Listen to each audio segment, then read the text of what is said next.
தமிழொலி நேர்களுக்கு வணக்கம். இன்றைய காலை நேர தலைப்பு செய்திகள். மாதாந்திர எரிபொருள் விலை திருத்தம் இன்று மேற்கொள்ள திட்டமிடப்பட்டுள்ளது. எரிபொருள் விலை சூத்திரத்தின்படி ஒவ்வொரு மாதத்தின் கடைசி நாளிலும் இந்த விலை திருத்தம் நடைபெறுகிறது. இதன்படி சர்வதேச நாணய நிதியத்துடன் ஒப்புக்கொள்ளப்பட்ட செலவு பிரதிபலிப்பு விலை நிர்ணய கொள்கையை குறித்த விலை திருத்தம் அடிப்படையாக கொண்டமையும் என கூறப்படுகிறது. யாழ்ப்பாண செம்மணியில் 6 எலும்புக்கூட்டு தொகுதிகள் முற்றாக அகழ்ந்து எடுக்கப்பட்ட நிலையில் மேலும் 10 எலும்புக்கூடுகள் அடையாளம் காணப்பட்டுள்ளது. குறித்த எலும்புக்கூடுகள் அகழ்வின் போது கண்டுபிடிக்கப்பட்டுள்ளது. செம்மணி மனித புதைகுழியில் 2ஆம் கட்டத்தின் 3ஆம் பகுதி அகழ்வு பணிகள் கடந்த திங்கட்கிழமை ஆரம்பிக்கப்பட்ட நிலையில் சனிக்கிழமை 6வது நாளாக முன்னெடுக்கப்பட்டுள்ளது. அம்பாறை பொத்துவேல் பகுதியில் பேருந்து ஒன்று கவிழ்ந்து விபத்துக்குள்ளாகியுள்ளது.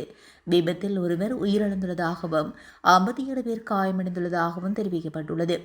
உயிரிழந்தவர் வெளிமடை பகுதியைச் சேர்ந்த 74 வயதுடையவர். இந்த நிலையில் காயமடைந்தவர்கள் வைத்தியசாலையில் அனுமதிக்கப்பட்டுள்ளதாக கூறப்படுகிறது. இதன்போது கெம்பெட்டி பொளவிலிருந்து அருகம்பிரிகுடாவில் சுற்றுலா சென்ற பேருந்து ஒன்றை எவ்வாறு விபத்து சிக்கியுள்ளது. அபிநவல கட்சியின் நாடாளுமன்ற உறுப்பினரின் பதவியை வலுக்கட்டாயமாக பெறுவதற்காக ஆத்திரலிய ரத்ன தேரர் மற்றும் முன்னாள் காவல்துறை மாதிபர் தேசபந்து தென்னகோன் ஆகியோர் அவரை கடத்தி சென்று கொலை மிரட்டல் விடுத்துள்ளதாக தெரிவிக்கப்பட்டுள்ளது. அக்கட்சியின் முன்னாள் பொதுச் செயலாளர் வேதினிகம விமலதிஸ்ஸ தேரர் நீதிமன்றத்தில் சமர்ப்பித்த வாக்குமூலத்தில் இது தெரிவிக்கப்பட்டுள்ளது. கடந்த 2020 ஆகஸ்ட் மாதம் நடைபெற்ற நாடாளுமன்ற தேர்தலுக்கு பிறகு அபிநவல கட்சிக்கு வழங்கப்பட்ட தேசிய பட்டியல் நாடாளுமன்ற உறுப்பினர் பதவியை பெறுவதற்காக கட்சியின் பொதுச் செயலாளர் அத்துரலிய விமலதேச தேரரை கடத்தி சென்ற குற்றச்சாட்டில் அத்துரலிய ரத்ன தேரர் நீதிமன்றத்துக்கு அழைக்கப்பட்டார். இந்த நிலையில் தன்னை கடத்திய குழு அத்துரலிய ரத்ன தேரர் மற்றும் தேசபந்து தென்னகோன் ஆகியோரின் உத்தரவின் பேரில் செயல்பட்டதாகவும் பல வெற்றுத்தாள்களில் அவர்களின் கையொப்பங்களை பெற்றதாகவும் வேதினிகம விமலதேச தேரர் கூறியுள்ளார். மின்கட்டணத்தை அதிகரிக்கப்படும் சாத்தியக்கூறுகள் காணப்படுவதாக மின்சார பயனர் சங்கத்தின் தேசிய செயலாளர் சஞ்சீவ தாம்பிக தெரிவித்துள்ளார். மின்சார திருத்த சட்டம் ஒப்பந்ததாரர்களுக்கு எளிதான முறையில் திருத்தப்பட்டுள்ளமையினால் மின்கட்டணத்தை அதிகரிக்கும் சாத்தியக்கூறுகள் காணப்படுவதாக அவர் சுட்டிக்காட்டியுள்ளார். முன்னாள் ஜனாதிபதி ரணில் விக்ரமசிங்கே எதிர்வரும் 6ஆம் தேதி சிறப்பு அறிக்கையொன்றை வெளியிட உள்ளதாக தெரிய வந்துள்ளது. ஐக்கிய தேசிய கட்சியின் மாநாடும் எதிர்வரும் 6ஆம் தேதி நடைபெறும் நிலையில் அந்நிகழ்வில் முன்னாள் ஜனாதிபதி இந்த அறிக்கையை வெளியிடுவார் என எதிர்பார்க்கப்படுகிறது. விளக்கமறியலில் உத்தரவு பிறப்பிக்கப்பட்டிருந்த ரணில் விக்ரமசிங்கே கடந்த 26ஆம் தேதி பிணையில் விடுவிக்கப்பட்டுள்ளமை குறிப்பிடத்தக்கது. இலங்கை போலீசாரால் கைது செய்யப்படுபவர்களை புலனாய்வு விசாரணை செய்யும் புதிய அமைப்பு ஒன்றை அறிமுகப்படுத்தியுள்ளதாக காவல்துறை பேச்சாளர் ஹேட்லர் தெரிவித்துள்ளார். குறித்த புதிய நடவடிக்கை தொடர்பில் மேலும் விளக்கப்படுத்திய அவர், இலங்கையில் ஒருவர் கைது செய்யப்பட்டால், அதாவது எமது நாட்டில் உள்ள 25 நிர்வாக பிரிவிலும் ஒருவர் கைது செய்யப்பட்டால் சில நிமிடங்களில் அந்நபர் தொடர்பான தகவல்களை குற்றங்களுக்கான தகவலை இதனூடாக பெற்றுக்கொள்ளலாம் என அவர் தெரிவித்துள்ளார். குற்றங்கள் தொடர்பான தகவல்கள் அனைத்தும் டிஜிட்டல் மயமாக்கப்பட உள்ளன. அதில் ஒரு செயல் திட்டமாகவே AMIS அமைக்கப்பட்டுள்ளமை குறிப்பிடத்தக்கது. கொழும்பு திகிவலை போலீஸ் பிரிவுக்கு உட்பட்ட கடற்கரை பகுதியில் கழுத்து நெரித்து ஒருவர் படுகொலை செய்யப்பட்ட சம்பவத்துடன் தொடர்புடைய சந்தேக நபர் திகிவலை போலீசாரால் நேற்று முன்தினம் வெள்ளிக்கிழமை இரவு கைது செய்யப்பட்டுள்ளார். இந்த கொலை சம்பவம் கடந்த மே மாதம் 10ஆம் தேதி இடம்பெற்றுள்ளது. தேகிவலை போலீசாருக்கு கிடைத்த தகவலின் பேரில் மேற்கொள்ளப்பட்ட சுற்றி வளைப்பின் பேரிலேயே சந்தேக நபர் தேகிவலை பிரதேசத்தில் வைத்து கைது செய்யப்பட்டுள்ளார்.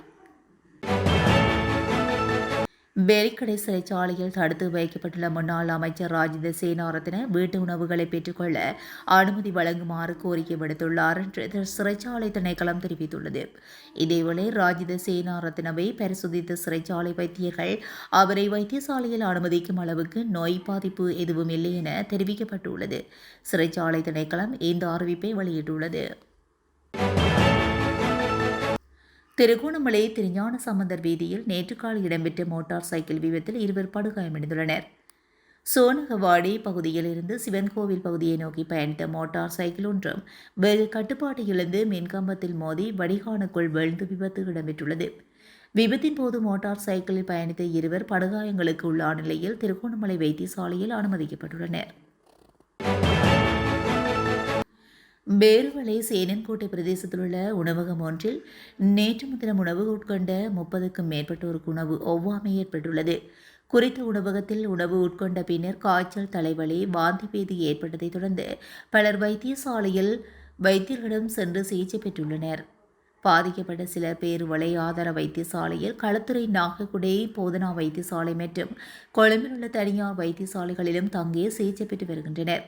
அதேவேளை உணவு ஒவ்வாமையினால் பாதிக்கப்பட்ட கர்ப்பிணி தாயொருவர் அதிதீவிர சிகிச்சை பிரிவில் அனுமதிக்கப்பட்டுள்ளமை குறிப்பிடத்தக்கது. திருகோணமலை சேருநுவர போலீஸ் பிரிவுக்கு உட்பட்ட தங்கநகர் பகுதியில் காட்டு யானை தாக்கியதில் நபரொருவர் நேற்று உயிரிழந்துள்ளார். இரவு வயலுக்கு சென்றுவிட்டு காலை வீடு திரும்பும் வேளையில் தோட்டம் ஒன்றுக்குள் மறைந்து இருந்த யானை குறித்த நபரை தாக்கியதாக தெரிய வந்துள்ளது. தங்கநகர் பகுதியைச் சேர்ந்த 58 வயதான 2 பிள்ளைகளின் தந்தையே இவ்வாறு உயிரிழந்துள்ளார்.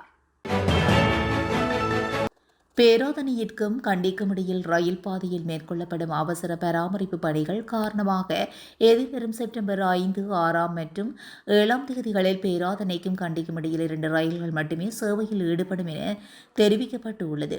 இதன்படி சம்பந்தப்பட்ட நாட்களில் டிகிரி, மெனிக்கே மற்றும் உடரட மெனிக்கே ஆகிய ரயில்கள் மட்டுமே இயங்கும் என்றும் ரயில்வே திணைக்களம் தெரிவித்துள்ளது. குறித்த ரயில்களின் மூலமாக கண்டி ரயில் நிலையத்துக்கு வரும் பயணிகளுக்கு பேருந்துகள் மூலமாக போக்குவரத்து வசதிகள் ஏற்பாடு செய்யப்பட்டுள்ளமை குறிப்பிடத்தக்கது. கபராதுவ அமுகொட்டுவ பகுதியில் பெண்ணொருவர் அவருடைய கணவனால் தாக்கப்பட்டு கொலை செய்யப்பட்டுள்ளார். அங்குலுக்காக பகுதியைச் சேர்ந்த 42 வயதான பெண்ணொருவரை இவ்வாறு கொலை செய்யப்பட்டுள்ளார். உயிரிழந்த பெண்ணுக்கும் அவருடைய கணவருக்கும் ஏற்பட்ட குடும்ப தகராறு அதிகரித்து கணவரால் குறித்த பெண் கூறிய ஆயுதத்தால் தாக்கி கொல்லப்பட்டுள்ளதாக விசாரணைகளில் தெரிய வந்துள்ளது. வவுனியா முதலாம் குறுக்கு தெருவில் அமைந்துள்ள கடை தொகுதி ஒன்றில் திடீரென தீ விபத்து ஏற்பட்டுள்ளது. குறித்த தீ விபத்தானது நேற்று மதியம் ஏற்பட்ட நிலையில் விரைந்து செயல்பட்ட வவுனியா மாநகர சபை தீயணைப்பு படை தீயை கட்டுப்பாட்டுக்கு கொண்டு வந்திருந்தது. வவுனியா முதலாங்குறுக்கு தெருவில் அமைந்துள்ள விவசாய உபகரணங்கள் விற்பனை செய்யும் கடையின் மேல்மாடியில் இருந்த அதன் களஞ்சிய சாலையில் திடீரென தீப்பற்ற ஆரம்பித்துள்ளது. இதனையடுத்து கடை உரிமையாளரால் வவுனியா போலீசார் மற்றும் வவுனியா மாநகர சபையின் தீயணைப்பு பிரிவு என்பவற்றுக்கு அறிவிக்கப்பட்டது. சம்பவ இடத்துக்கு வருகை தந்த தீயணைப்பு பிரிவினரும் வவுனியா போலீசாரும் இணைந்து பல மணி நேர போராட்டத்தின் பின் தீயை கட்டுக்குள் கொண்டு வந்தனர். இத்துடன் தமிழொலியின் காலை நேர தலைப்பு செய்திகள் நிறைவடைகின்றன. தொடர்ந்தும் செய்திகளோடு இணைந்திருக்க தமிழொலி ஊடகத்துடன் இணைந்திருங்கள். நன்றி, வணக்கம்.